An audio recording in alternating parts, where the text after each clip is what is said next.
my screen visible? Yeah. Is my screen visible? Yes, Yes, ma'am. ma'am. Yes. Yes.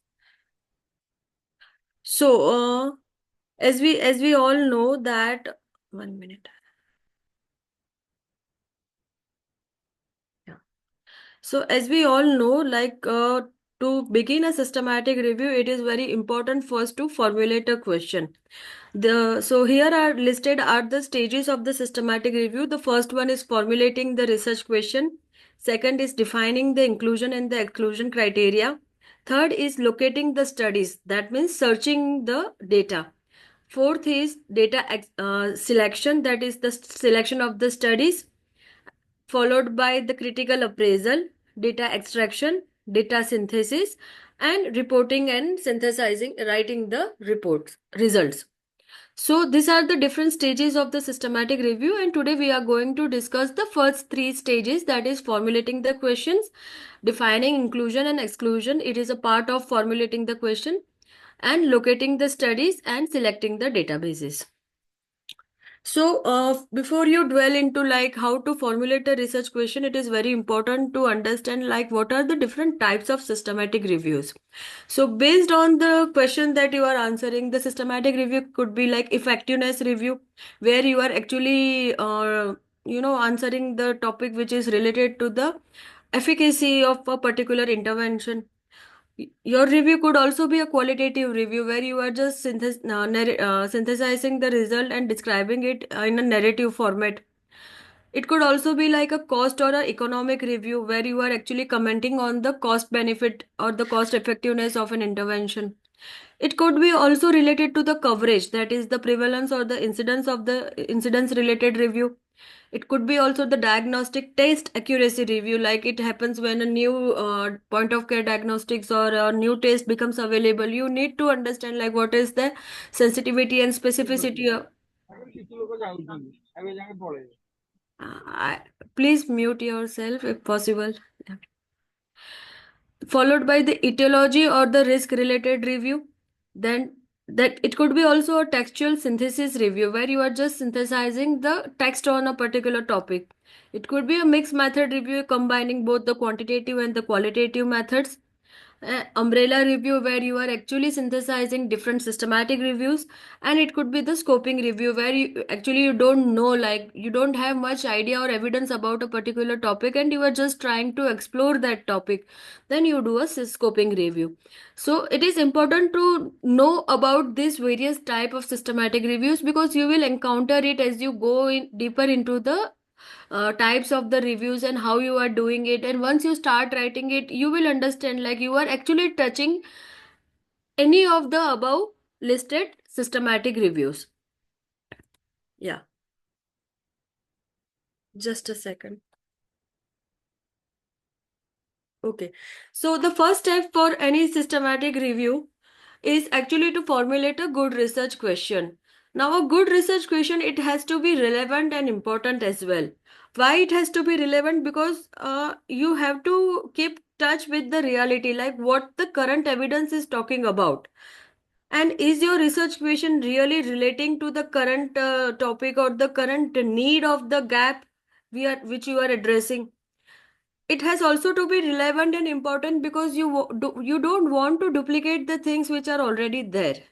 So if a review is existing on a particular topic that you want to do, let's say for example, prevalence doing a systematic review on prevalence of filariasis. So now this particular systematic review, it has been recently conducted and it has been published in the year 2024. Now you don't want to do this particular systematic review because it has already been done. So that is why it is very important that the research question you are trying to formulate, it has to be relevant, it has to be important. At the same time, it is not duplicative in nature. So suppose a review is already existing on your topic. Now the second question you need to answer like, does that review need an updation? So these are all the small things which relates to the development of the question. And obviously the research question will form the basis for the inclusion and the exclusion criteria as we will see in the subsequent slides. So a good question, it supports the review, and a poor question, it actually risks the confounding of the review. So what does this statement really means? Like if you are really formulating a research question which is very specific, it is relevant at the same time, it is important, and it is not duplicating anyway the current evidence, then it will really support the review. And a poor question, like if there is there, as I will tell you in the subsequent slide, that there are different parts of the research question. So if there is any part, which is not properly put up there, then actually it increases the confounding bias in the review. So good question, it responds to the priorities and the needs, like related to the high cost of an intervention, or the high prevalence or the incidence, or related to the poor outcome, or uh, some differences which are not explained by the existing evidence, or whether the studies or the papers they exist on the topic. So a simple formula to remember, like how to formulate a research question: just put something up on the paper and ask the question, like if you are formulating this research question, to whom it is going to be beneficial. Suppose you are talking about a particular research question in maternal and child health, or most of the people you are here from the public health dentistry. Let's say that you are talking about oral health and you are formulating a research question. Just try to answer that question. Like the question that you are trying to address, will it make any difference to the patient, or will it make any difference to the stakeholders or the policymakers? Just try to understand this thing. And once you understand, like okay, this is something new, like it is going to be beneficial for the patient, it is going to be beneficial for the policymaker, like those who are making the guidelines, then you need to understand, like you have to first cross check the databases, Google Scholar, like whether the similar reviews are existing on that topic, and whether those reviews has been done recently, or the reviews which has been done, like it needs updation in the review. Like say for example, suppose a review that is published in 2020, but the studies they have included, it represent the year 2016. Now like it is almost 9 years, so obviously that review needs some updation, because by every passing years the evidence keep on changing. So you want an updation in that review. So that is how you make it relevant. That is how you make it without the duplication of the existing things. So this is the pure essence of the development of the question. So yes, verify that the question that you are answering has not already been addressed, and if the review exists, examine whether a new systematic review is justified. So are we clear at this point? Just give a thumbs up, yeah.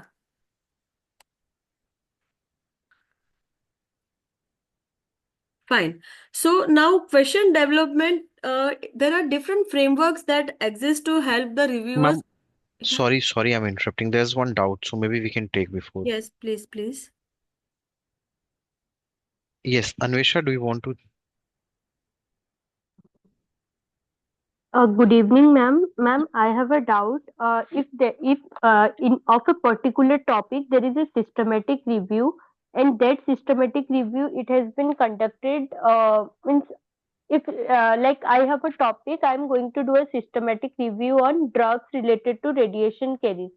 Hmm. Suppose in this topic a systematic review had already been done, but the inclusion criteria they have taken it of last 20 years of article or something. Can I change it and do in a recent trends, like taking inclusion criteria of articles of only 5 years or something like that? So, thank you for this question, Anvesha. Now, this question, it basically answers like why you need a team while doing a systematic review, and why you need experts while doing a systematic review. Okay.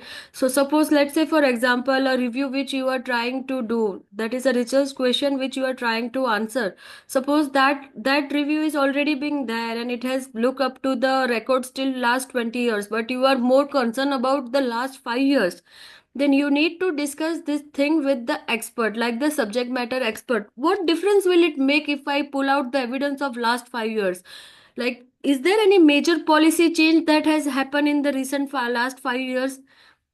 Okay, if there is a literally a major change that has happened, then yes, I think it is a very good idea to look at the last 5 years, what the evidence is talking about.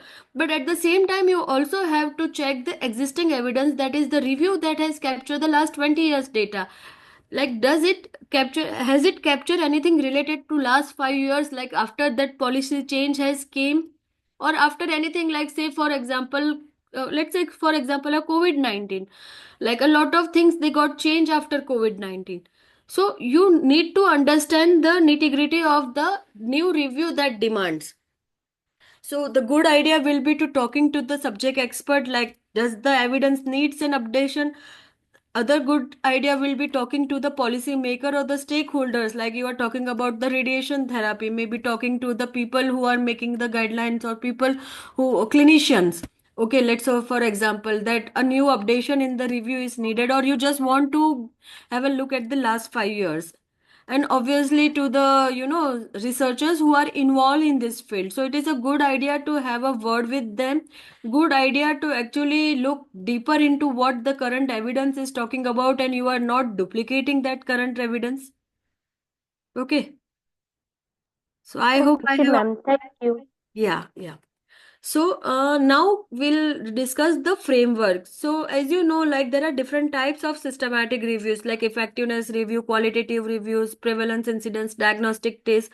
Accordingly, there are different frameworks which are there, which actually helps to structure the question. Though here it is listed different framework, the most common framework that we follow is the PICO's criteria. I will tell you like what the this PICO means, but you should just remember like there are different frameworks for different types of review. And for particular reviews that you are looking at, you need to understand like this framework are actually to help you focus on the this essential things that you should not miss in your research question. Like for example, if I am doing a prevalence review, there is this Coco Pop framework. So I'll tell you like what these three components here are. The thing is, these three components should be there in your research question. You should not miss on this research question, and that is why this framework are being made.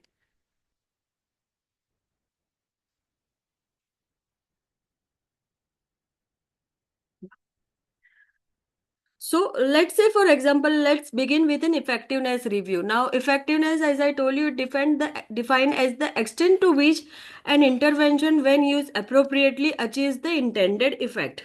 So our aim is to evaluate the effectiveness of a certain treatment or practice.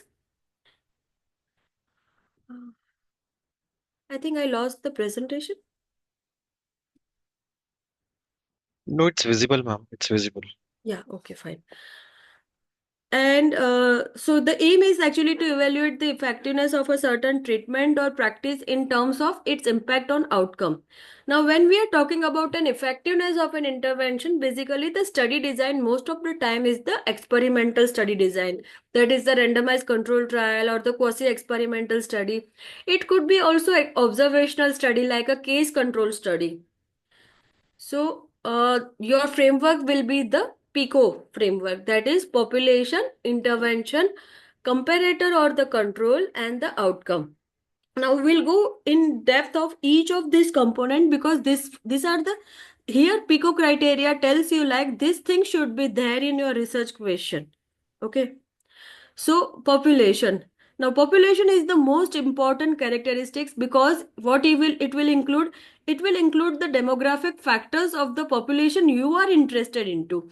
Let's say for example the age, the gender, the ethnicity. Their socioeconomic factors as for example education, occupation. Population also relates to the setting, but most of the time reviewers they want the settings to be kept as a separate criteria. So that is why I told you PICO criteria. That is population, intervention, comparator, outcome, and setting. Then intervention or the comparator. That is, intervention will be the primary intervention of interest that you are giving to the experimental or the interventional group, and comparator will be your control group, either no treatment or the usual standard of care. Okay. And you when you are talking about effectiveness review, you also want to consider the dosage, the mode of delivery, the frequency, duration, timing of delivery. So everything here is talking about the intervention. The next will be the outcome. That is, what is the primary outcome you are looking at? Because your research question, you need to understand that you have to address the primary outcome, and if secondary outcomes are also there which are important, then you also want to look at those outcomes, but there should be one primary outcome that you want to address. So let's say, for example, this particular research question: are non-pharmacological intervention compared with control interventions effective for treating depressive symptoms of older adults with depressive disorder? Okay, this is a very perfect example. Here you can see that you are talking about adults, which is your population. Particularly, you are interested into older adults. So this is the age group that you have defined. Okay, so your population is older adults. You are talking about non-pharmacological interventions. So this is your intervention, and you are comparing it with a control, that is the usual standard of care. The outcome you are looking here is depressive symptoms. Okay. And you are looking into the older adults with depressive disorders. So the disease itself is also the population. So older adults with depressive disorder is your population. Intervention is your non-pharmacological intervention. Comparison is your usual standard of care. And depressive symptoms, this is your outcome. So as you can see, this is just one example of a research question. You have now identified that this research question has got population, it has got intervention, it has got comparison, it has also got outcome. Okay, suppose you want to add the settings here. Okay, let's say for example, you are trying to answer this research question in with respect to LMICs or with respect to hospital-based studies. Okay, so then that becomes the settings, but this depends on what actually you are trying to address. Okay. So next comes the qualitative reviews. Now qualitative reviews, we know like it focus on analyzing the human experiences and the cultural and the social phenomena. So basically here this is a qualitative research and you are trying to just put down the narrative review of those qualitative research via the qualitative methods. So here we are more interested into the population. I here stands for the phenomena of interest and C stands for context. So based on the study design, the PICO framework has changed. Earlier, if it is an effectiveness review, the I will be your intervention and C will be your comparator. But here you are talking just about the qualitative methods. So I will be the phenomena of interest and C will be your context. The population, it does not change, it remains the same, but it does not imply the aspect pertinent to the quantitative review. Okay, you are not talking here about age or something like that, but you are more interested into the exposure to with the disease, intervention or an interaction. The phenomena of interest, it relates to a defined event, activity, experience or a process, and context is the settings in which this whole thing is happening. So let's say an example like what is the experience of recovering from burns injury in adults over 18 years of age patients during their stay in a hospital burn care unit. So can anyone tell me like what is the population, phenomena of interest and context here? You can raise your hand.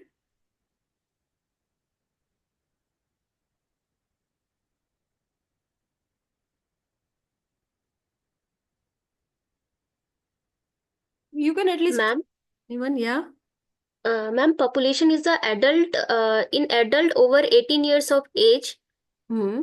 and phenomena is recovering from burns injuries, Hmm.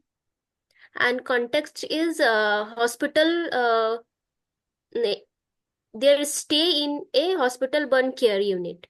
Yes, that is right. So Your population is the adult patient who are 18 years and above of age. Your phenomena of interest is experience of recovering from burn injuries, and your context is the hospital burn care unit. Yes. So next we'll come to the cost or the economics review. Now this review, they are particularly done to determine the cost which is associated with a particular treatment or an approach, particularly in terms of cost effectiveness or cost benefit. Okay. Now this is actually useful to the policy maker or those who are involved with informing the health policy to achieve the equality in healthcare provision to all members of the society, that is the universal health coverage. So most of the time, this cost benefit or cost effectiveness reviews, they follow the experimental studies like RCT, quasi experiment, and they focus on including both the cost as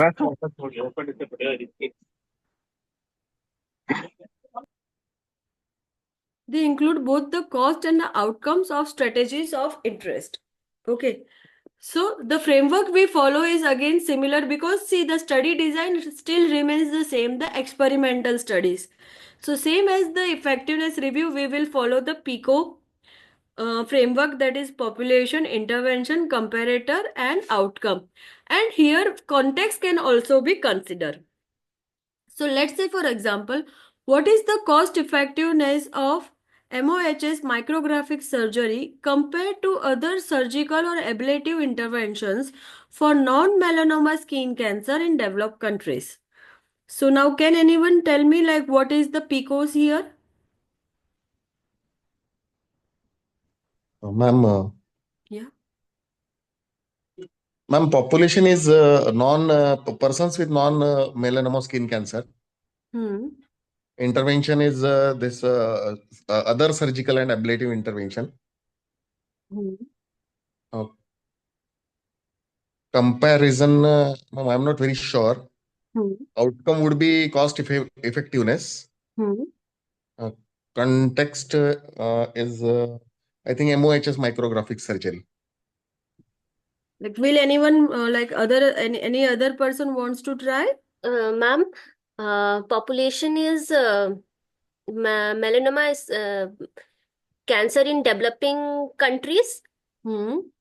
and intervention is cost effectiveness of morphogenic surgery, and Hmm. comparison between morphogenic surgery compared to the other surgical intervention, and Hmm. outcome is ma'am, outcome is not sure, Hmm. but What about the context? context is ma'am, I think context is cost effectiveness of morphogenic surgery, Okay. and outcome is cancer, skin melanoma skin cancer, non-melanoma skin cancer.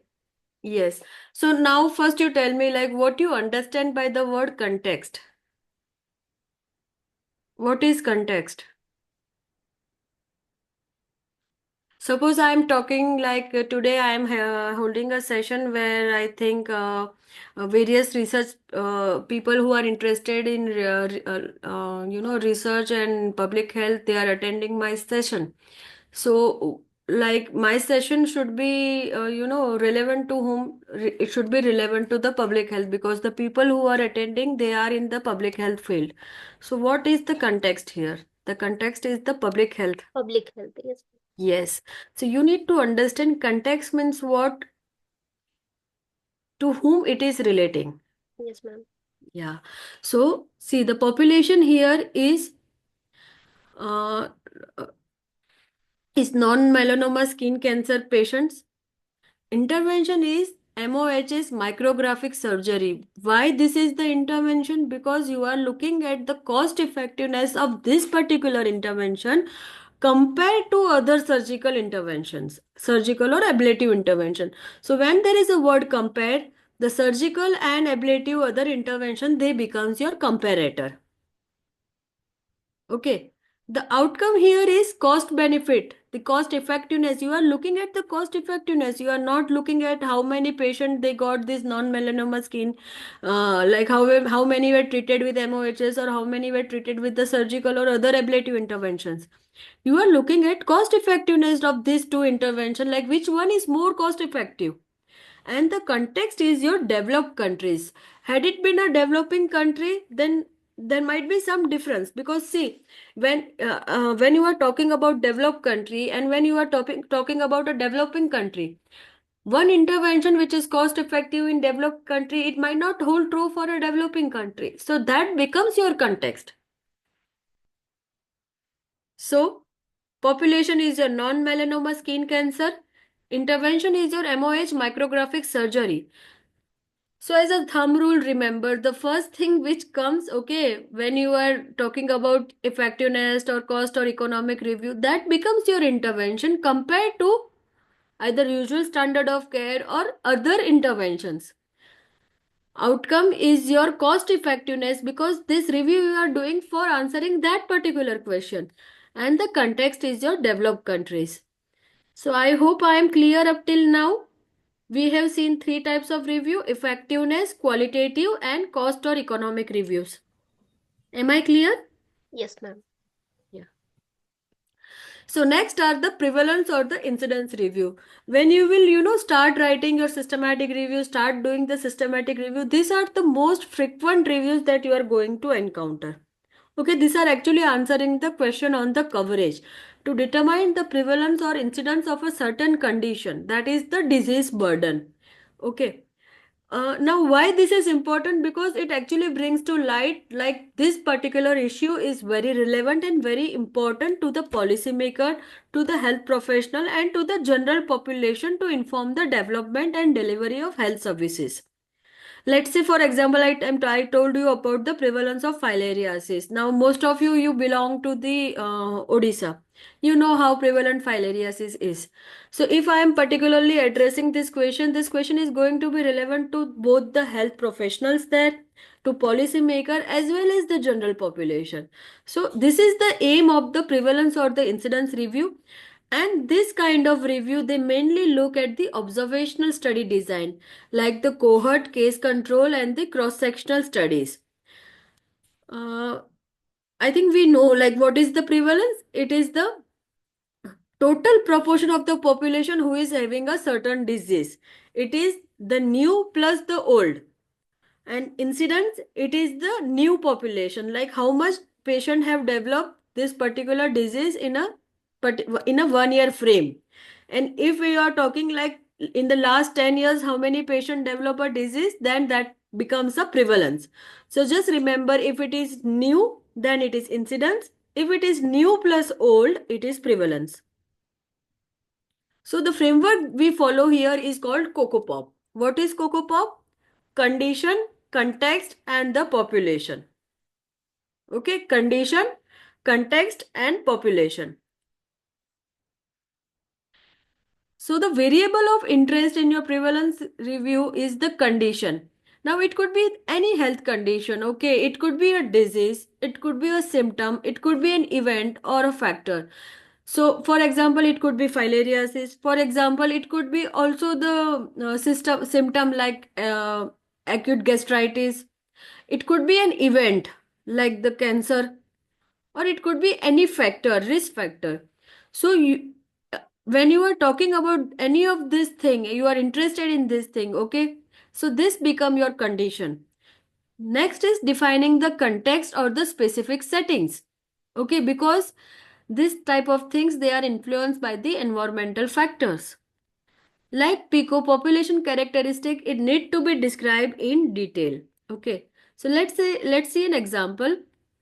What is the prevalence and incidence of perinatal depression among women in Australia? So here your condition is perinatal depression. Okay. Your context is you are looking in particularly Australia. Your population is woman. Okay.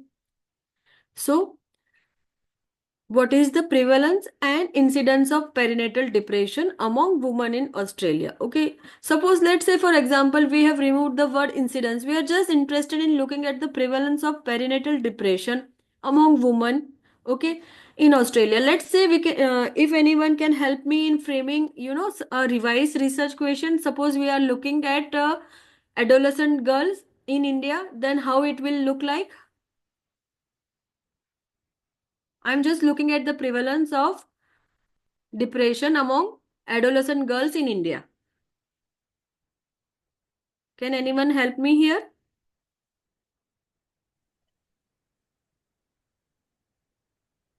Condition would again be depression, man. Pardon? Context would be India and Yeah. condition would be depression. Hmm. Context would be India and population would be adolescent girls. Exactly.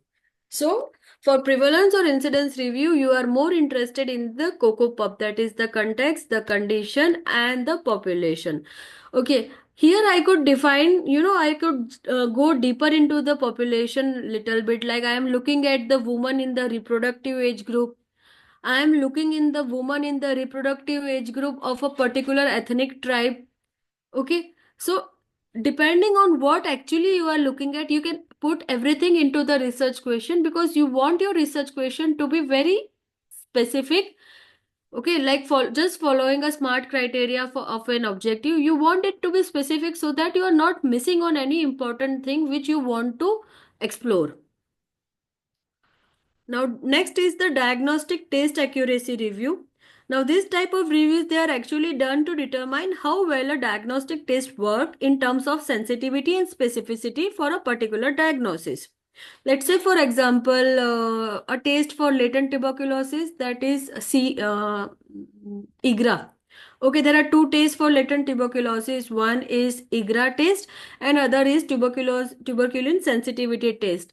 Now, someone, a policymaker, he asked me like which test should I implement. Like there are both of these tests are there. I don't know like what is the diagnostic accuracy of these two tests. Okay, so which test should I do? So at that time I will do a diagnostic test accuracy review. Suppose at the same time the same policymaker, he asked me like along with the diagnostic test accuracy, you also answer me what is the cost effectiveness of this both the test. So here you are combining the two types of review, that is one is the cost effectiveness, another is the diagnostic test accuracy. But remember, whether you are combining one thing or two things, the framework it doesn't changes because you are looking at what type of study design, you are looking at case control and cross sectional type of study design. So the one thing which remains common is your population. Now from intervention, it is the index test which you are looking at, the test. R is your reference test. In PICO, it was intervention and comparator. In diagnostic test accuracy, your I and R changed to the index test and the reference test. And your D is the diagnosis of interest. So here I am looking at latent tuberculosis. I want to compare IGRA and tuberculin skin test. Tuberculin skin test is already there in the settings, so it becomes my reference test. IGRA is my index test, and the population I am looking at is the patient who are having latent tuberculosis. Diagnosis is tuberculosis, but population particularly those with latent tuberculosis. So let's say an example. Uh, like what is the diagnostic accuracy of currently available laboratory test for swine flu compared to viral culture as a reference test among people presenting with suspected flu? So, your population here would be people who are presenting with suspected flu. Now, what is the currently available lab test? That becomes your reference test. And compared to, they have already given reference test as viral culture.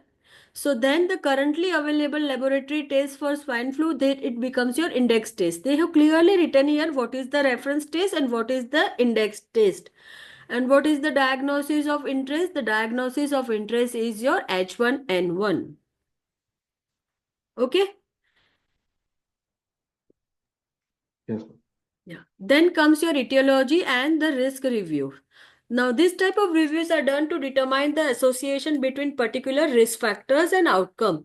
Like, let's say, for example, who is getting the disease, where is the disease occurring, what factors are associated with the disease. Now, this type of questions you actually answers in epidemiology. So here you want to understand like what is the association between let's say, for example, what is the association between obesity and the development of diabetes? So, obesity is your risk factor and outcome is your diabetes. You want to understand what is the association between these two factors. Okay, so who are more prone to get this kind of disease? Where is the disease occurring? What factors are associated other than obesity? So, when you are trying to answer this type of epidemiological question, you basically follow observational studies. So, your population, your exposure of interest and outcome. That is PEO framework is what you are looking at. So population, it is similar to other framework. Exposure of interest refer to a particular risk factor and outcome is the one which is relevant to the stakeholder. So if I can show you an example, like are children who were exposed to tobacco smoke during pregnancy at risk for obesity in childhood? So can anyone tell me like what is the population here?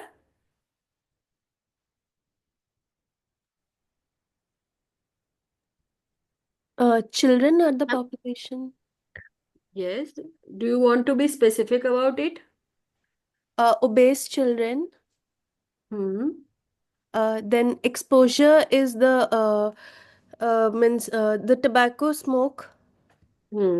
Exposure to tobacco smoke, and the outcome is during pregnancy.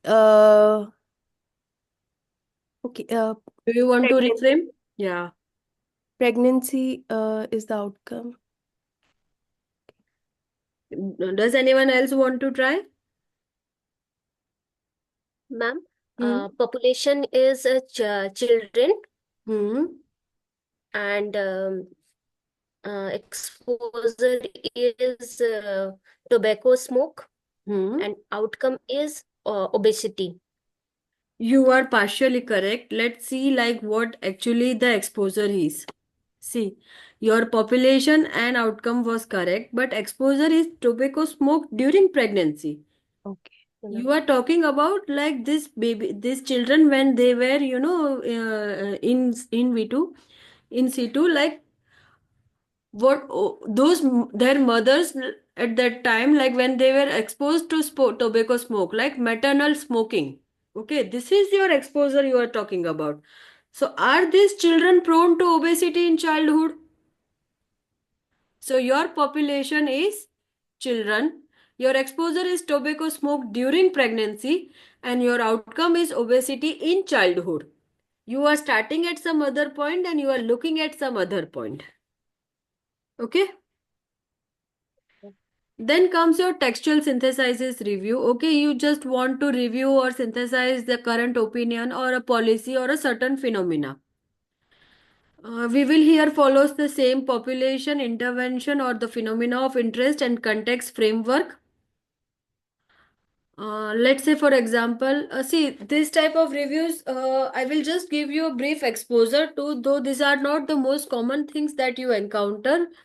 So, what are the policy strategies to reduce maternal mortality in pregnant and birthing women in Cambodia, Thailand, Malaysia, and Sri Lanka? So, your population is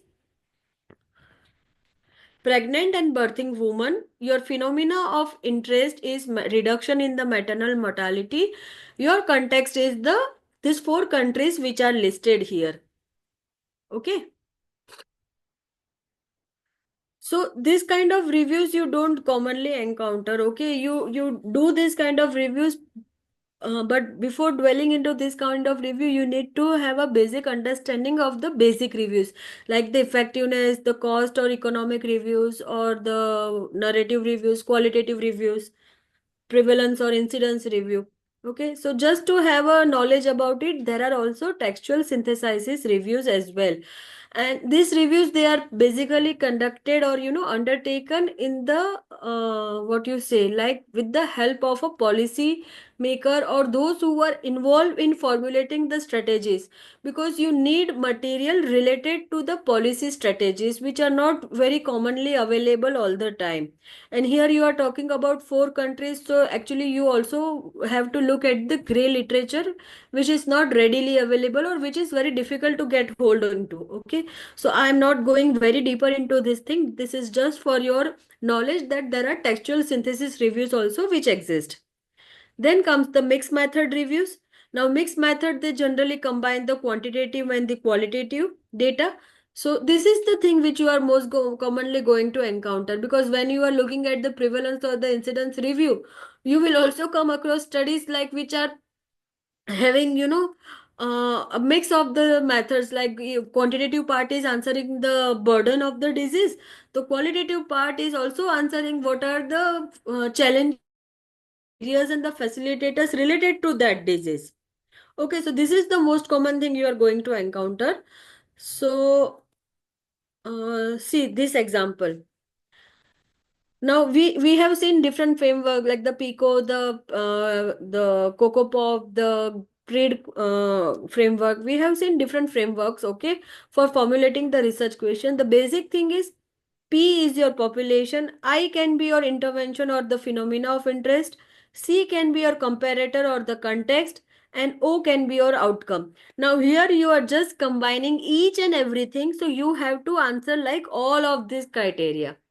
So, what is the current best evidence of the effectiveness and meaningfulness of self monitoring of blood glucose compared to standard care in people with type 2 diabetes who are not treated with insulin? I want each and every one of you to attempt this question and put in the chat box like what is the population, what is the intervention, what is the phenomena, what is the comparator, context, and the outcome. Just attempt it, like no problem, even if you are wrong, just try to attempt that question. Okay.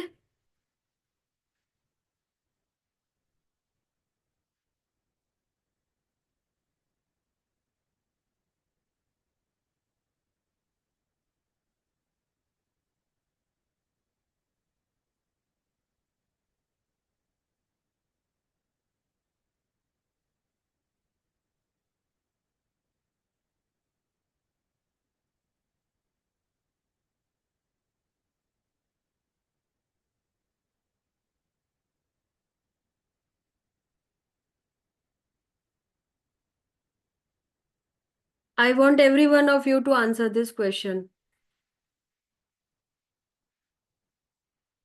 Put something in the chat, no problem, like even if you can only identify the population.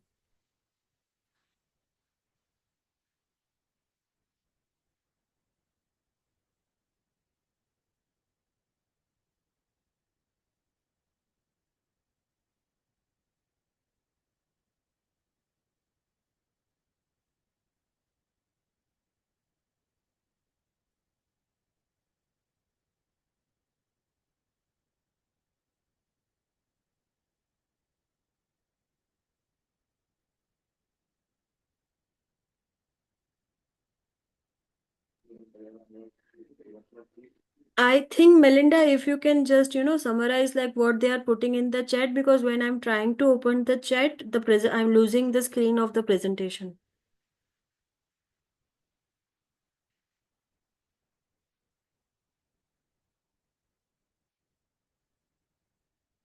Dr. Abhinav? Yes, ma'am, I can read it for you. Yeah.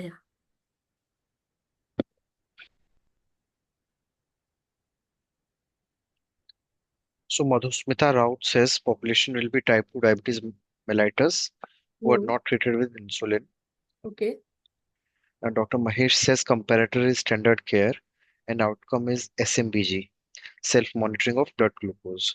Yes.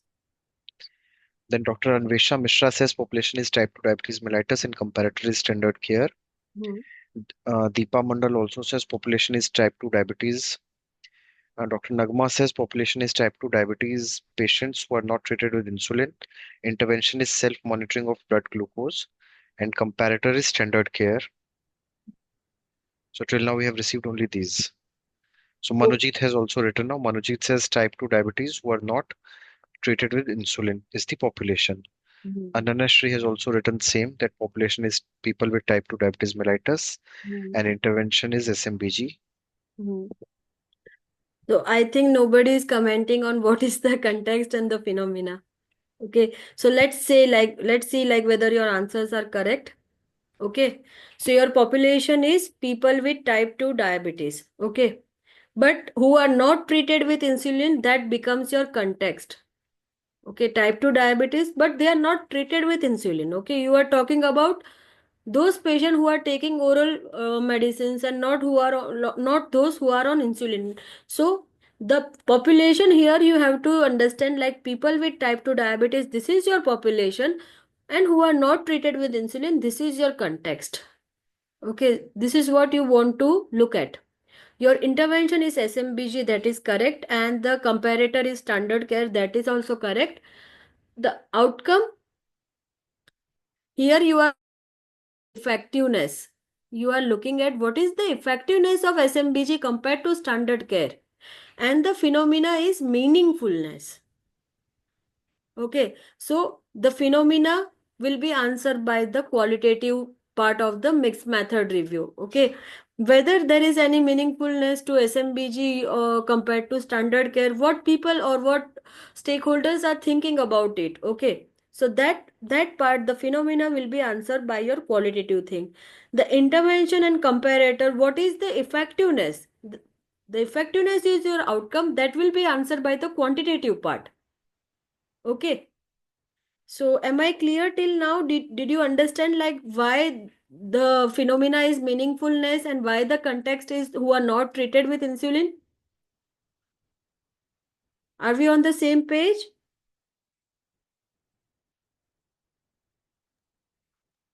So Yes, Dr. ma'am. Mahesh has written yes, Okay. clear. Yes.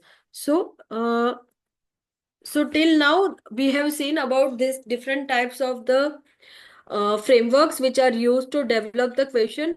I know like I have given you a very long list of different framework, but what I want you to remember is you remember the PICO criteria, that is population, intervention, comparator and outcome. Okay, this is the main thing because this is going to be common across everything. And in the I part comes the phenomena of interest and the C part come the context. Okay, this thing is very important because if you construct a good clinical question, that means you are also going to use an appropriate framework which will guide you so that the question is systematically formed and then you will also answer it in a systematic way. These things are very important because whatever review you are going to do, you are going to document it. And let's say, for example, if someone who is sitting in Europe has done some particular systematic review which is relevant to their context, and I want to reproduce the same review in my context, so I can just follow what they have done. So following this framework is very important so that the things are reproducible across settings. Okay. And the question, it also operationalizes the review by forming the basis of inclusion and the exclusion criteria. So after the research question, like formulating the research question, we come to the next part, that is how you define your inclusion and the exclusion criteria. Ma'am, sorry, I'm interrupting. Sorry. So Manojit has some doubts with the Yes. with respect to the mixed method slide, the research question which we were discussing. Yeah. Yeah, Manojit, please go on. Ma'am, I'm extremely sorry for the interruption. Ma'am, I want the explanations of the phenomena and intervention again, please. Phenomena and Intervention. intervention. Okay. So, see, here we are talking about a patient who has got type 2 diabetes. Okay. So, in type 2 diabetes, what is the standard of care? That is, a patient go to a health facility and give the blood test to monitor their blood glucose level. Now, there is another intervention, that is the self monitoring, like the thing which patient can do at their own place. Okay. So this intervention is the self-monitoring of the blood glucose. And the comparator is the standard of care which is being followed. Okay, so I think intervention is clear. We are just talking about a one particular intervention in patients with type 2 diabetes. Now, phenomena is meaningfulness, like what the various stakeholder, like be it patients or clinician, what they perceive about the this particular intervention. Is that meaningful? Let's say, for example, a clinician, okay, a patient has kept a diary, like he is doing this self-monitoring of blood glucose daily, okay, and he has maintained a diary for 1 week, and he goes to the clinician and he shows that diary to him and tells him that okay, this was the blood glucose level in the last 1 week. Accordingly, the clinician will give him the treatment, whether it will be a revision of the existing treatment or something like that, okay, or the continuation. But let's say, for example, if a particular clinician thinks like, no, no, I don't trust this self monitoring of blood glucose. No, I want this particular test to be done in this patient. Okay, so is there a meaningfulness in this intervention? Meaningfulness to whom? To the people who are concerned with it, be it patient, clinician, or the different stakeholders. So that is the phenomena we are talking about. The what the qualitative part is going to answer. It could be the meaningfulness. It could be also related to the what are the challenges. Okay, like it is not very always very easy to do this self monitoring of blood glucose at home. Sometimes a patient needs help of some person also, okay. Sometimes it also happen that you just ask a patient to do self monitoring of blood glucose, but if he is a elderly patient who does not have any support at home, he will just say that, oh, I don't want to do this thing. So these are the challenges also, like which are related to this particular intervention. So that is what we are talking about, the phenomena. Am I able to answer your question? Ma'am, yeah, sure, ma'am, I get this. Thank you. Yeah. So we were talking about the inclusion and the exclusion criteria. Now, why this research question will help us in identifying this thing? Because this will determine like which research article you are going to select. Okay. Now, don't think of research article as a word research article. Just think of a data. You are going into the field. You are collecting the data. The same thing you are doing here. Okay. You have a research question at hand based on which you will define the inclusion and the exclusion criteria, and based on that you will do the data collection, that is selecting the research articles. Again, you will follow the framework used to develop the question, because this framework will make it very easier for you to specify what will be the inclusion. It will also help the reader to understand the focus of the review as well as the replicability of the review. So the inclusion criteria will be like, let's say that same example, the patient with type 2 diabetes. Okay, the one which we show in the mixed method review. So here your participants are patients with type 2 diabetes, okay, who are not taking the insulin, but who are on the self monitoring of blood glucose or the standard of care. Your outcome is the cost effectiveness.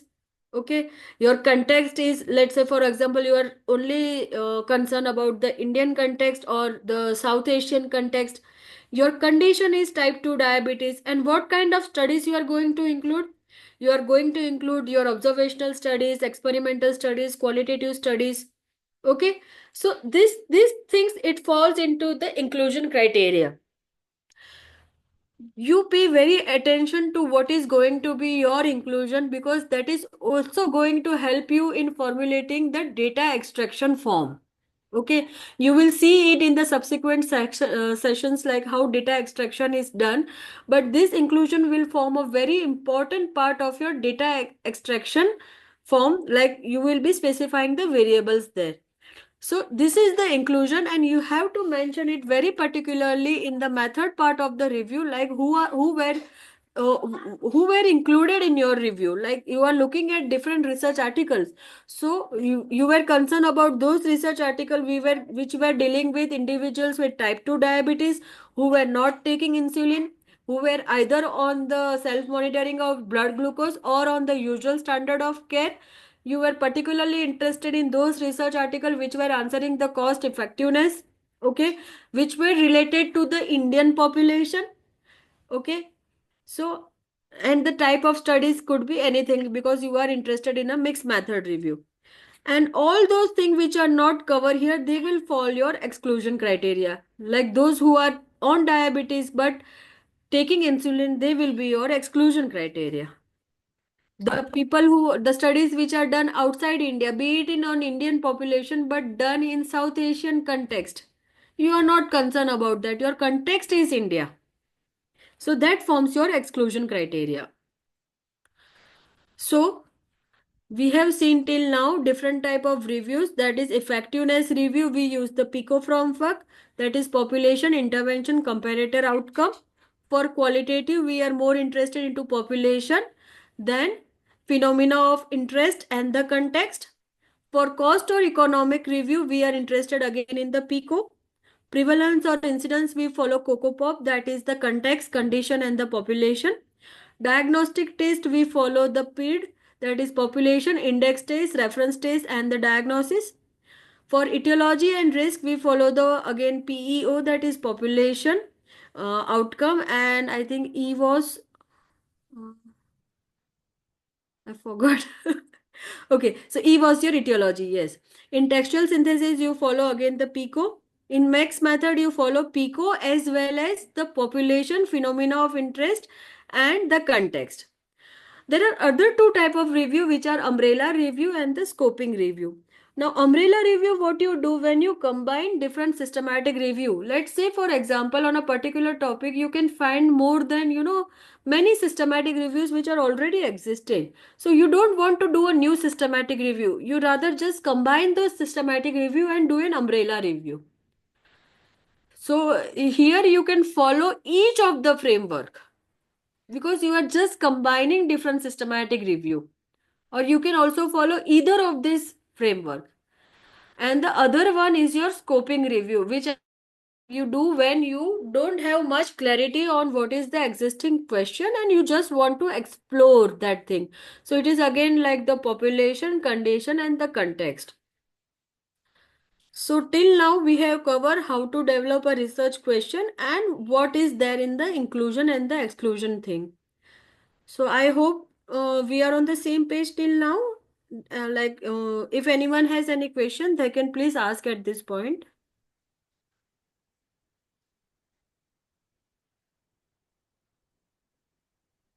Does anyone want to ask any question?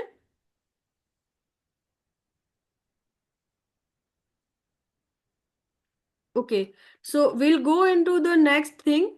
I think let's have a 5 minutes biological break here and we will again re-meet at 7:15 if that is fine. Yes, ma'am. Yeah. Yes, ma'am. Thank you, ma'am.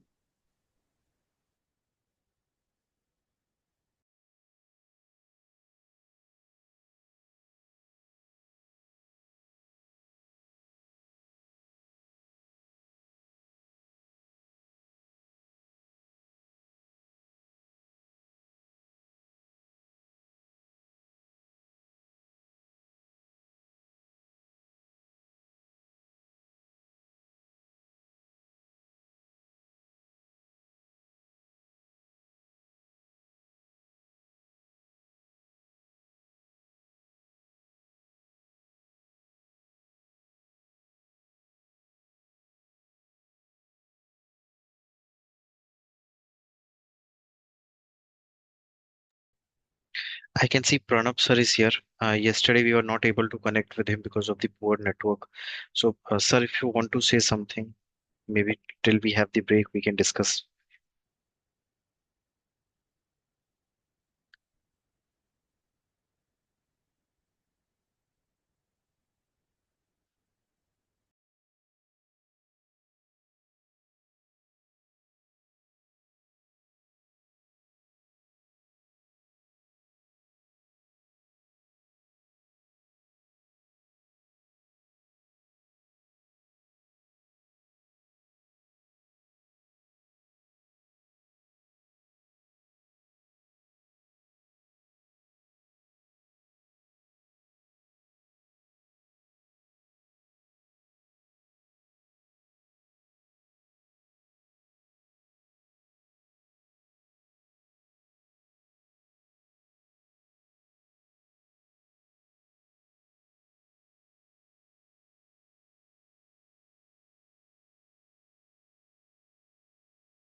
I think let's start again.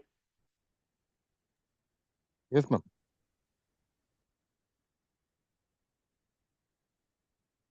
Hmm. So our next topic is searching. Now you have already formulated the research question. You have defined your inclusion and exclusion. Now you want to develop a search strategy, because this search strategy, it will help you in looking at the things which are relevant to your research question. So developing a search strategy is an iterative process. Okay, that means it will be continuously refined.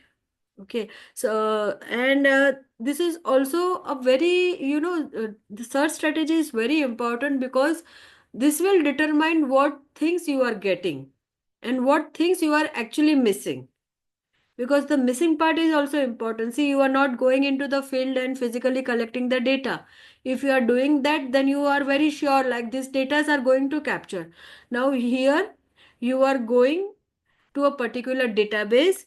You are requesting that database that this is my search strategy. Based on this, you help me in finding out the relevant studies. So it will only do those things which you will tell them. So that is why it is very important to formulate a very specific, relevant, focused, as well as a search strategy which is broad in nature. So, what are the features of an effective search strategy? It has to be sensitive.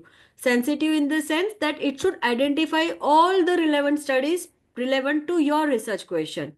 It also needs to be specific, that is, it has to exclude the irrelevant studies, because you don't want yourself to be burdened by a large number of studies which are just going to be excluded. It also has to minimize the bias, that is, including studies that are not in the major databases.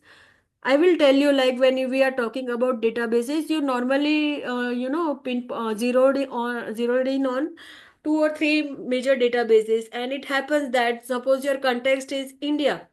Now, most of the people in India, the researchers, they publish, sometimes they do the publication only in particular databases, now which are not the most commonly used databases. So, there are chances that you are going to overlook those studies which are not there in the major databases. So, you have to keep a strategy which is very broad, and it has to be efficient. Is look in the place you expect to have the highest yield. So there are three stages in the search strategy. The first one is the initial search in the PubMed. Okay, we will always start with PubMed because it is freely available database. Okay, and then in the second stage we will apply the all the terms which are identified. I will tell you what are the different terms across all the published and the unpublished databases or sources. And the third stage is review the reference list of all the studies which you have included for critical appraisal. Now let's go into each of these steps so that you have a deeper understanding of this thing. Before going, we need to understand what are the things in the search strategy. Now, the search strategy basically has got a keyword or a free text word. It has got an index term, subject heading or control vocabularies, and it has also got the a comprehensive search should consist of both the keywords or the free text as well as the index terms. So the initial terms and the keywords are the document keywords. Okay, the words which you commonly know about those particular thing in simple language. Okay, if I'm talking about diabetes, these are the words which you know about diabetes, the concept, their colloquial terms, like diabetes is also known as type 2 diabetes mellitus. Okay, T2DM, it is written like this. The relationship words, okay, like you are talking about insulin, so there is diabetes is also related to insulin. Okay, sometimes you will find that the title will have the mention of insulin, that means the text beneath it is talking about something which is related to diabetes. So these are your keywords or the initial terms.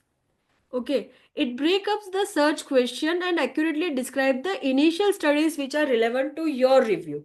So you will just go into PubMed, okay, and you will type this simple keywords, like if I am typing insulin, I will get some literature which is related to diabetes. I will also type diabetes. I will also write diabetes mellitus. I will also write the colloquial terms like T2DM. Okay. And I will also try to identify other new terms and pilot them to see whether you are getting relevant material. Okay, let's say for example, the intervention, the self-monitoring of blood glucose. So if I am typing that intervention, I will also see whether I am getting the relevant material. So these are the simple keywords which you know. Okay. What are the subject headings? Now, categorization of information is important to control data, provide commonality, consistency, and decrease the spelling and the cultural differences. So, databases like Medline, Embase, Sinhal, and other databases, they have standardized subject terms. They are also called as the control vocabulary or thesaurus. Okay, and they have different approaches to index and different words or languages. So you also need to identify what are the subject headings. And along with it, you are also going to use the truncation and the wildcard symbol. Now there is a long list for it, but you have to remember just common things like the asterisk and the dollar mark. So here there is an example given which is organize followed by asterisk. So it will consider all the words which are going to fall behind organize, like organization, organize, the different spelling of organize and organization, organizing. Okay. So you don't have to type each and every different word that is going to be formed by the starting of organize. You will just put an asterisk or a dollar mark here. That means it is going to recognize all the words which are falling behind organize. Now there are certain words, which are there in which are spelled differently in different languages like English American language. So you will use a wildcard character, that is question mark. Okay, so let's say for example color. So you have typed like COLO question mark followed by R. So it will include all the words, okay, all the databases studies where the word COLOUR is included, where the term COLOR is included, because you are not sure. Some researchers might have used the word spelled the word color as COLOR, and some might have spelled it like COLOUR. Same with the randomize. Sometimes you use Z in randomize, sometimes you use S. So these are the truncation and the wildcard. Just remember asterisk, dollar, or and question mark. And next come your Boolean operator. The Boolean operator is very important because this is the initial thing you are going to do in PubMed. So there are three main Boolean operator, that is and, or, and not. So as the name suggests, or means suppose there are two words, that is puppy and kitten, and you are including between these two keyword, you are including the operator or. So the database will yield you all the result which has got either puppy as a keyword or kitten as a keyword. It will include all those articles. So some article will only have puppy as a keyword and some will have kitten as a keyword. And suppose you are including here and between puppy and kitten, it will identify only those studies where both puppy and kitten were included. So this is making your research question very specific when you are using the Boolean operator and. When you are using the Boolean operator or, you are making your search strategy sensitive, that is capturing everything which is there.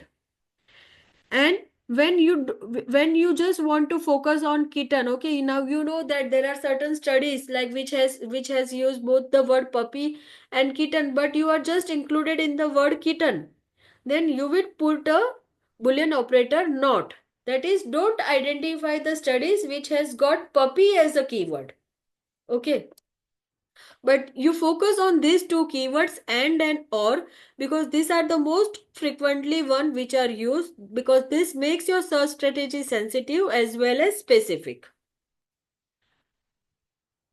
Yes. Now you also want to, like, there was a question like you are going to do a systematic review which is already being there, but you just want to look at the last 5 years.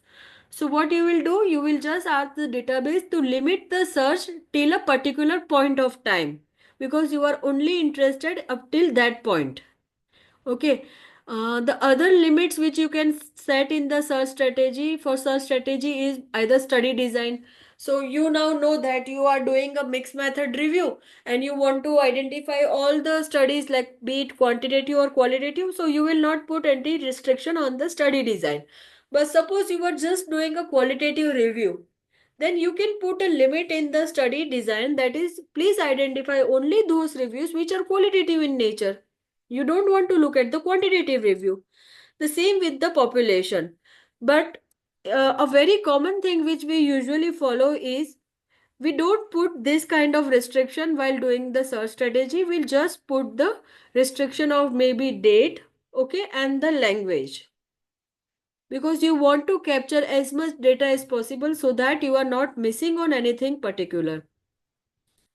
Most commonly, when we are doing or formulating a search strategy, we try to put it in a logic grid. Okay. Now we know, like we saw that framework, PICO framework.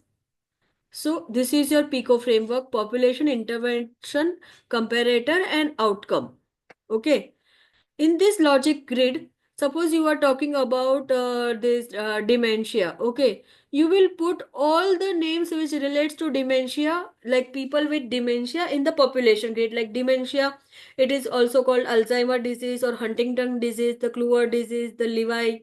Then the intervention, the things which you are looking at, how they are represented, like the animal assisted therapy or animal assisted activities.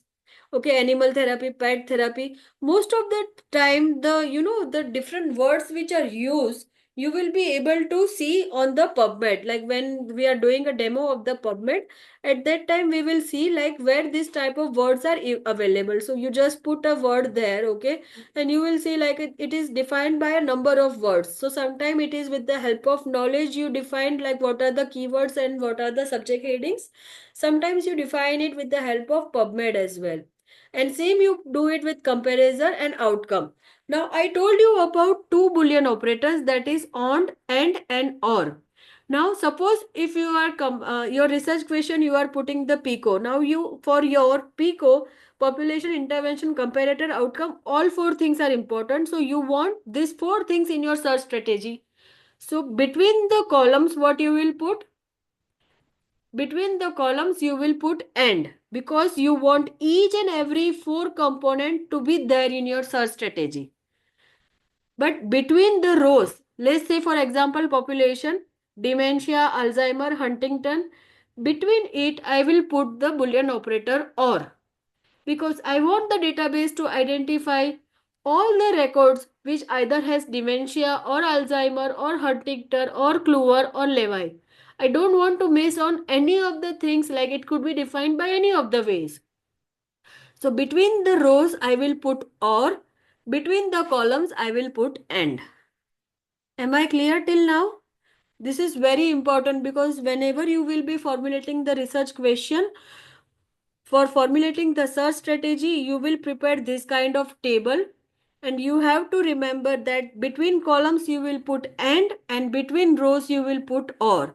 If you just grasp this concept, then you will not make any mistake in your search strategy. So if you are having any doubt here, please do ask.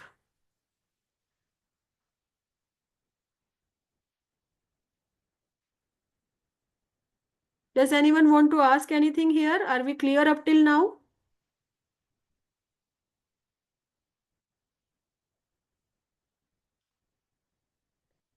Okay, you will get another chance to ask anything when we are doing the hands-on kind of thing, okay? So this is an example of the final search strategy. Here you can see the population was dementia, Alzheimer, Huntington, Kluwer or Lewy. So between it we have put the word or, okay? And the intervention was animal assisted therapy activities. So between population and the intervention we have put the word and, okay? I think we'll do it.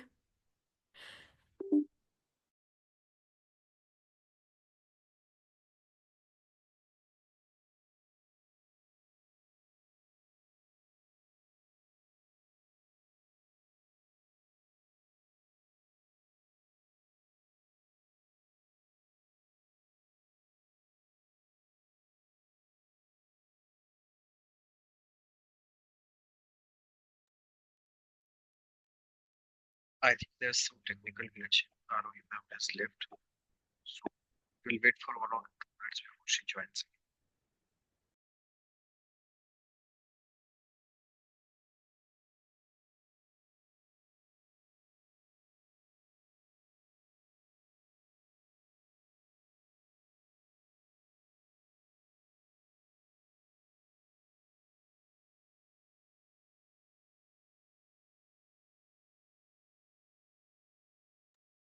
Meanwhile, any questions if anyone wants to ask or discuss something?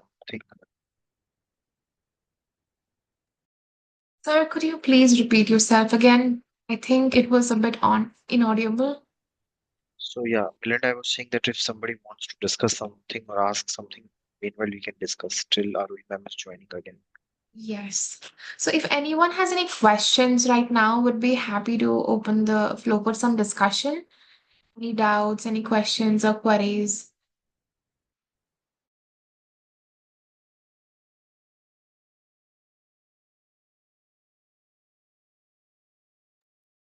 So to summarize what we have discussed today, I'll just give a brief summary.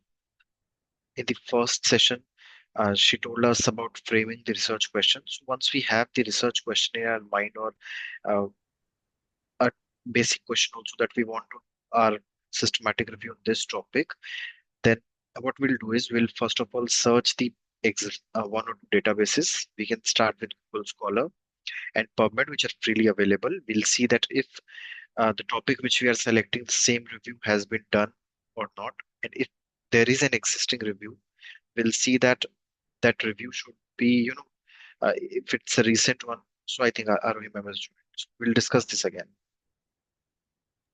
Sorry for the sudden interruption. So I will go into like what are the types of resources we look at. Okay, so I will give you some theoretical background followed by what are the practical things that you keep in mind, but you also need to have a certain knowledge about what are the different types of resources. This is just for the knowledge sake. This will be followed by what practical things you need to know. So there are types of resources. This could be either the published resources, that is the peer-reviewed journal article. Okay, it could be also unpublished evidence like from the trial registrars. Okay, it could be gray literature. Now, gray literature is formed by thesis or dissertation or the government reports or the newsletter, blogs, the conference proceedings, the census report. Okay, now this all forms your gray literature. But there is a catch here in the gray literature. You know, when we include the gray literature, there is a high chances of including bias because gray literature, they are not the peer-reviewed articles. So most of the time what we do, we try to exclude this gray literature so that the findings we are producing, they are free from the bias. And the other type of resources is the content expert. Okay, what content experts say about it. So basically this is the different type of resources, but we generally focus on the published peer-reviewed journal articles which are listed in the scientific databases, in the libraries and in the journals themselves. Okay. But before starting the review, okay, just to have a knowledge about the research question, whether the existing reviews are there or not, you also go to this different trial registry to check whether similar reviews are there or not. Okay, so this is just a practical hint. So here we will talk about different platforms and databases. So when conducting a systematic review, choosing the right platform and database is crucial for retrieving the relevant high quality information. So what is the difference between the platform and database? Okay, first of all, now platform, it refers to the system through which the databases are accessed. Okay, so platform is a broad term and database is just a subset of it. Ovid and Abesco host are both the platform that hosts various databases including Medline. So while both platforms, they provide access through Medline, the way the results are retrieved and displayed, it differ between them. So some factors to consider when you choose a right platform is the user interface. Like different platforms may have different levels of user friendliness and specific search features. For example, Ovid is known for its advanced search capabilities, which might be preferable for systematic review, which requires the complex Boolean logic. So as you will, dwell into the Boolean operators and all those things, you will understand like sometimes you also need a complex Boolean operator. For that, Ovid is the most preferable thing, whereas Abesco host may have a simple interface. Now, secondly, Ovid features, very sophisticated searching tool like field searching, proximity searching, mesh term browsing, which can be useful for in-depth queries. While Abesco doesn't, provide this kind of features. And if you are conducting a review that requires advanced filtering or specific export option, okay, so you need to check like which platform it offers you this thing. So this is about the platform, like which platform you choose. Okay, this is mostly the theoretical thing. Why I'm telling you this thing, because most of the time, wherever you are associated with whomever, you just are concerned with the what the database is yielding to you, like what that particular organization has subscribed to, whether the Ovid platform or the Abesco host. Okay, so that is what you are concerned with, but you should have knowledge about this, like what is the focus of the database and what is the language of the database, whether it is indexed. Okay, so understanding the focus of database is essential when selecting the right one for your research. Like for example, Medline are highly specialized and focus on specific field. In this case, life science and biomedical science.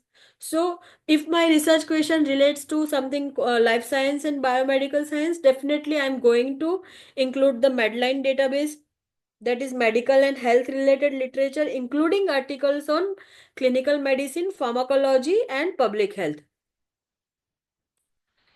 Uh, okay, so your choice of database.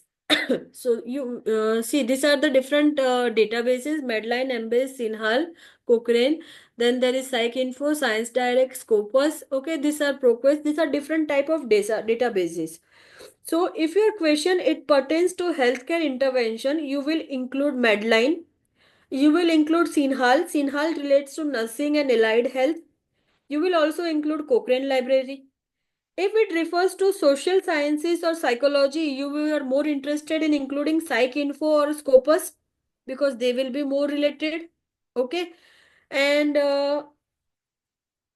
you also need to know the language of the databases. Like, PubMed follows this medical subject headings, MASH term. Okay. So these are the things, but most of the time what happen in your systematic review while forming the research question, the search strategy and accessing the databases, it is very important to include a librarian as well who has the knowledge of the languages of the databases and how it is indexed, so that you are safer in that aspect, that you are not going to miss anything which is relevant to your research question. Now, in some databases, including Medline, the way you search for terms related to adverse events may depend on specific syntax, like specific index terms for adverse event are AE. Okay, sometimes. I am talking about this particular point here. See, the language of the database, like do I use adverse event like .ae or /ae? For adverse event. Okay, so what is the language of the databases? That is why I'm telling you, like you need to have a help of a librarian. But let's be very practical. Okay, you are yourself here. You just have to formulate the research question, you have to formulate the search strategy, and you have to identify which databases you are going to include. And my question, it relates to, let's say for example, health promotion. So yes, I will be including Medline or PubMed because this relates to life sciences. I will be also including the Sinhal databases which is related to nursing field, because I'm talking about prevention, promotion, and nurses. They are, I know from my knowledge that they are included in some way in these activities. I will not include the PsycInfo, see, because I'm not worried about the psychological part, or might be not even looking at the Scopus thing. But there are chances that I will miss on some important information, which might be relevant. So maybe why not look at a broader databases, that is Web of Science, because it captures, not only the medical, the life science field, it also capture about the other fields. So, but all these things depend on your access to databases. Okay, only the PubMed databases is free. Embase, Scopus, PsycInfo, Web of Science, Science Direct. These are all the databases which are there on subscription, where you need to have support of your organization where you are affiliated, or a librarian, or a person who has got access to these databases. But this is the broader thing how you select the databases. You also look at different trial registries. The most common is the clinical trial, followed by the Australian cancer trials. Okay. We also talk about what constitute the gray literature. Most commonly, when you do the search strategy, okay, when you do the critical appraisal, you will realize that most of the time full text is not available, because these are the conference abstract which are published in the peer-reviewed journal. Okay, but they publish it as a supplement issue. So the conference abstract, they are not peer-reviewed, and most of the time you will not include it in your review. Okay, so this is the thing about the databases. We talk about the gray literature. It is seen as bias, and they are not indexed, and they are also time consuming at a time, because to collate all the things which is not there in the open access, it is a very tough task to do.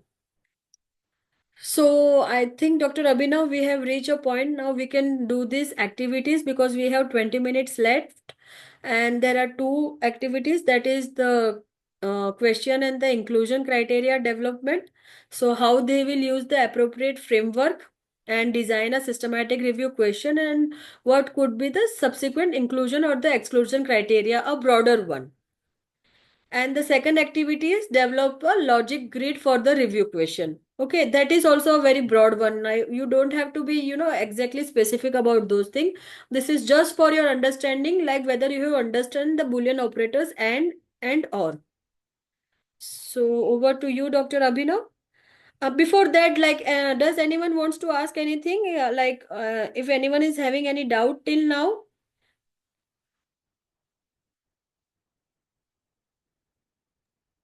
So I think over to you, Dr. Abhinav.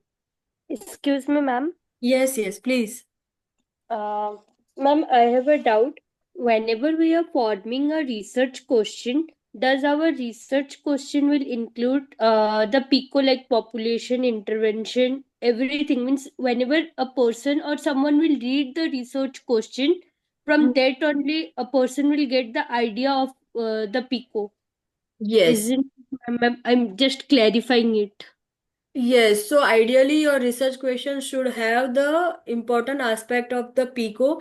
It is sometime possible, okay, PICO should be there.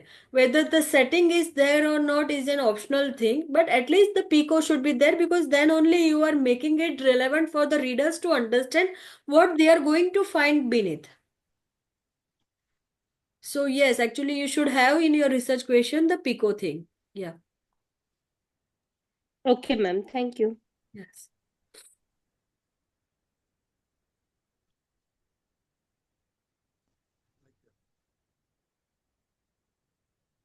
Over to you, Dr. Abhinav.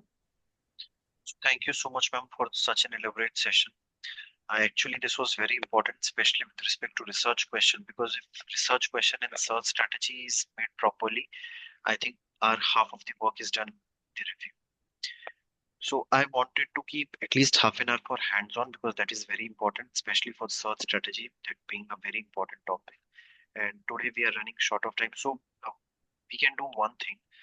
If everybody agrees, can we keep one more session of half an hour on the weekdays, probably Tuesday, maybe 7 to 7:30, because now I want everyone to focus properly on the hands-on, because now it's, if we'll do it the last minute, it some people might not be interested. And believe this thing is the most important part, because if you just, grab this thing, your more than 50% of the work is done. So if everybody is on the same page, that we can have a session on Tuesday, 7 to 7:30, half an hour for hands-on search strategy.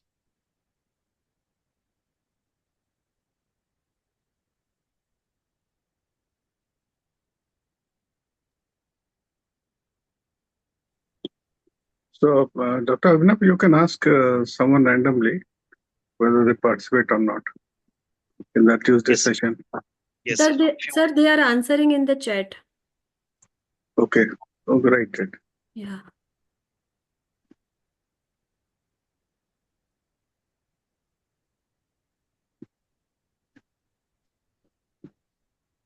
I think that's a good response. Fair and response. is someone who has an issue who is not available for any reason. Hmm.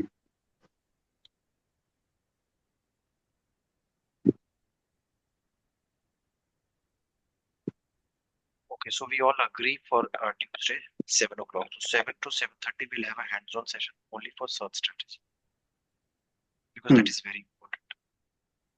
Yeah. From my side, I think then we'll be doing on that day only, and that day we'll give these two activities to you. So on Saturday when we return for the next session, so these two activities which Arohi ma'am has told will be done. So we'll be sharing that. Yes.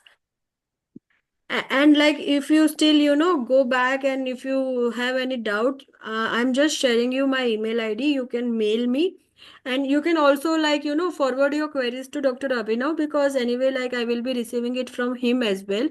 So whatever thing you feel comfortable, you can do that. No problem with that. And I think you will have more question after the hands-on. So let's wait for the Tuesday session.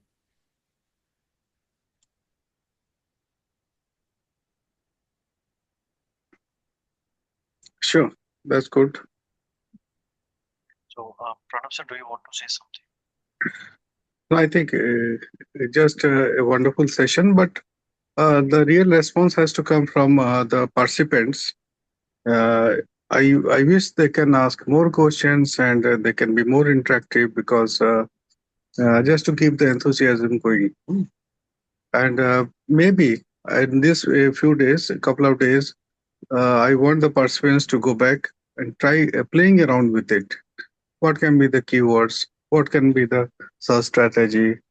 How best? Just play around with it because things I say that we are not doing this for a systematic review only. Sometimes you need information before you start any kind of proposal or any kind of project you are on. So then when you are exploring this, the search strategy is the most basic thing that we have to learn for that. So that's all.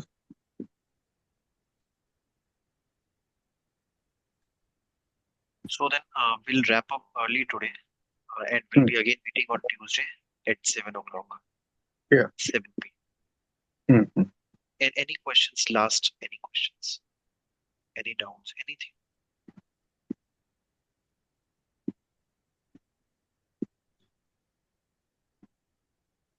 Okay, thank you. Thank you so much to our resource person for today, Arohi ma'am. And thank you so much to all the participants. Look forward to meet you all on Tuesday so that we'll have an elaborate hands-on session for search strategy. Thank you. Thank you. Thank you, sir. Okay. Thank you everyone for this session. But I think the last point which Dr. Pranab sir, reiterate that you also need to be more interactive. So you need to ask more questions because then only you will have a deeper understanding of the whole thing. Yes. The good teacher always depends on good students. Yeah. Good students make a good teacher, not the vice versa. Exactly, sir. You ask and then will be forced to think. Exactly. All right, Yeah. everyone. So good night for now. Okay. Good night. Thank you. Thank you. Thank you. Thank you.